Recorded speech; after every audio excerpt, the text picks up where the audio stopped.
जगातील सर्वात कठीण पण सर्वात आनंदाची नोकरी कोणती, जिथे पगार नसतो, सुट्टीही नसते, पण मिळणारा आनंद हा अफाट असतो? असा प्रश्न जर तुम्हाला पडला तर त्याचं उत्तर आहे मातृत्व. आई होणं हे एका स्त्रीच्या आयुष्यातील सगळ्यात सुंदर वळण असतं. प्रेग्नन्सी हा प्रत्येक महिलेच्या आयुष्यात अनेक बदल घेऊन येणारा खास क्षण असतो. या बदलांमधील काही बदल हे महिलांना आवडतात तर काही अगदीच नकोसे वाटतात. असाच एक बदल म्हणजे वाढलेलं वजन. सिझेरियन डिलिव्हरीनंतर पोटावरील वाढलेली चरबी कमी करणं हा अनेक महिलांसाठी चिंतेचा विषय असतो. त्यामुळे डिलिव्हरीनंतर लगेचच बेली फॅट कसं कमी करावं याचा विचार अनेक महिला करू लागतात. अनेकदा सिझेरियन नंतर वाढलेलं पोट हे कमी करण्यासाठी महिला घाईघाईने कडक डाएट किंवा हेवी एक्सरसाइज सुरू करण्याचा विचार करतात. मात्र अशा वेळी चुकीच्या पद्धतीचा वापर करणं हे आपल्या आरोग्यासाठी हानिकारक ठरू शकतं. मात्र डिलिव्हरीनंतर शरीराला कोणताही ताण न देता सुरक्षितपणे पोटाचा घेर कमी कसा करायचा, हेच आज आपण या व्हिडिओच्या माध्यमातून जाणून घेणार आहोत. नमस्कार, मी प्रियंका आणि तुम्ही पाहताय आय लव्ह नगर न्यूज. आता सिझेरियन डिलिव्हरीनंतर पोटाची वाढलेली चरबी नेमकी कशी कमी करायची आणि त्यासाठी उपाय काय हे जाणून घेऊयात. यातला पहिला उपाय आहे डॉक्टरांचा सल्ला घेणं. सी सेक्शन म्हणजे ज्याला आपण सीझर म्हणतो, ही एक मोठी शस्त्रक्रिया असते.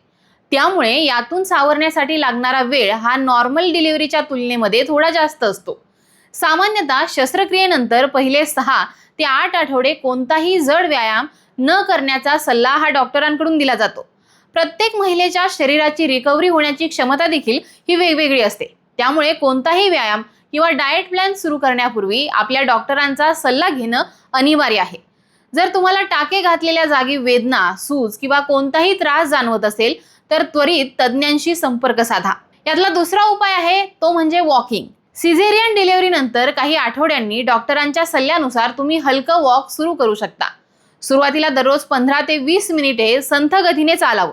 यामुळे शरीरातील रक्ताभिसरण सुधारतं, मन प्रसन्न राहायला सुरुवात होते आणि हळूहळू कॅलरीज जळण्यास मदत होते. जसा तुमचा आत्मविश्वास वाढेल आणि शरीर साथ देईल तसा तुम्ही चालण्याचा वेळ आणि वेग हा वाढवू शकता. पोटावर किंवा टाक्यांवर कोणताही अतिरिक्त ताण न पडता वजन कमी करण्याचा हा सगळ्यात सुरक्षित आणि सोपा मार्ग आहे. यानंतरचा उपाय आहे प्रसूतीनंतरचे सोपे व्यायाम करणं. सी सेक्शन नंतर लगेचच पोटाचे हेवी एक्सरसाइज जसे की सिटअप्स किंवा क्रंचेस सुरू करणं हे आरोग्याच्या दृष्टीने अत्यंत हानिकारक ठरू शकतं. त्याऐवजी आपण प्रसूतीनंतरच्या हलक्या एक्सरसाइजने दिवसाची सुरुवात करू शकतो. दीर्घ श्वास घेण्याच्या आणि सोडण्याच्या प्रक्रियेमुळे पोटाचे स्नायू हे हळूहळू ऍक्टिव्ह होऊ लागतात. हे एक्सरसाइज केल्याने ओटी पोटाचे स्नायू हे मजबूत होतात आणि शरीराची अंतर्गत शक्ती सुधारण्यास मदत होते. संतुलित आणि पौष्टिक आहार घेणं. सी सेक्शन नंतर पोटाची चरबी ही कमी करण्यासाठी उपाशी राहणं किंवा क्रॅश डाएट म्हणजेच कठोर आहार घेणं हे पूर्णतः चुकीचं आहे. विशेषतः जर तुम्ही बाळाला स्तनपान करत असाल तर तुमच्या शरीराला शस्त्रक्रियेतून सावरण्यासाठी आणि दुधाच्या निर्मितीसाठी पुरेशा पोषणाची गरज असते. आपल्या नेहमीच्या आहारामध्ये प्रोटीनयुक्त पदार्थ म्हणजे स्नायूंच्या मजबूतीसाठी डाळी, पनीर हे खायला हवं. फायबर मिळवण्यासाठी फळं व पालेभाज्या खाव्यात. सुकामेवा आणि ओमेगा 3 युक्त पदार्थांचा हा आहारामध्ये समावेश करावा आणि पुरेसं पाणी प्यावं. यानंतरचा उपाय आहे तो पुरेशी झोप आणि विश्रांती घेणं. नव्याने आई झालेल्या महिलेसाठी झोप पूर्ण करणं हे एखाद्या आव्हानापेक्षा कमी नसतं. परंतु जेव्हा जेव्हा वेळ मिळेल तेव्हा आराम नक्की करा. शरीरामध्ये झोपेची कमतरता असल्यास हार्मोनल इम्बॅलन्स होऊ शकतं, ज्यामुळे वजन कमी करणं हे कठीण होऊन जातं. तणाव हे देखील वजन वाढण्याचं किंवा पोटावर चरबी साचण्याचं एक मुख्य कारण असू शकतं. त्यामुळे मन शांत ठेवण्यासाठी दररोज थोडा वेळ ध्यान करा. हलके दीर्घ श्वसनाचे व्यायाम तणाव कमी करण्यासाठी तुम्हाला मदत करू शकतात.